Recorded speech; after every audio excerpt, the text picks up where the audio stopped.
আসসালামু আলাইকুম। আজকে আমি অর্জনের জন্য একটি কেক বানাচ্ছি, অরেঞ্জ কেক। 3টি ডিম নিলাম, পরিমাণ মতো চিনি নিলাম, সব কিছু একসাথে বিট করছি। বিট করে যেমন ডিমের সাদা অংশটা আগে ফোম করে নিচ্ছি। ডিমের সাদা অংশের সাথে 3 চামচ চিনি নিয়ে বিট করলাম। ফোমটা তৈরি হলো। এখন ডিমের কুসুমগুলো দিয়ে দিব, সাথে orange flavour, colour, vanilla essence দিয়ে দিব।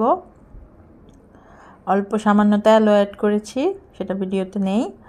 তারপরে খুব স্লোলি ময়দা এবং বেকিং পাউডারের যে মিশ্রণটা সেটা আস্তে আস্তে মিক্স করে নিব। খুব নরম হাতে আলতোভাবে মিক্স করে নিতে হবে। তারপরে মোল্ডে ময়দা ছড়িয়ে নিলাম। এখন ওভেনটা প্রিহিট করে নিয়েছি, ব্যাটারটা মোল্ডে ঢেলে নিলাম। এখন ওভেনে দিয়ে দিলাম 180-তে 20 মিনিটের জন্য। কেকটা বেক হচ্ছে, দেখাই যাচ্ছে। 20 মিনিট অপেক্ষা করছি। 20 মিনিট পরে কেকটা হয়ে যাবে আলহামদুলিল্লাহ। এই তো কেকটা হয়ে গেল। আমি টুথপিক দিয়ে টেস্ট করে নিচ্ছি যে ভিতরে কুক হয়েছে কিনা পারফেক্টলি। টুথপিক দিয়ে দেখে নিচ্ছি, হ্যাঁ হয়েছে। তারপর কেকটা মোল্ড আউট করে নিচ্ছি। এখন মাঝখান থেকে ব্রেড নাইফ দিয়ে স্লাইস করে নিব, 2 ভাগে ভাগ করে নিব।